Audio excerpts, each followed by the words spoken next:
Hey guys, Lisa from 123 Media here. Easter is right around the corner and it's time to update those business hours. Let's head to Google My Business and find out how. We've opened our company's Google My Business account. You're going to go ahead and hit this info button right on the left hand side. This is where your name, address, phone number, store hours, images of your business, all is located for your user to see when they search out your business.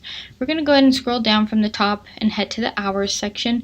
We are not going to update your hours that you are genuinely open year round. We are going to update the calendar specific hours right in here. We're going to hit that edit button.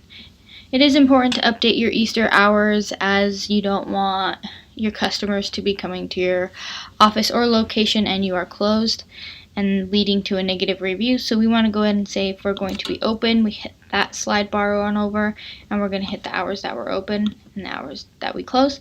And if we're closed all day, that's okay. We're going to go ahead and say we're closed so we can let them know ahead of time, and then we're going to hit apply.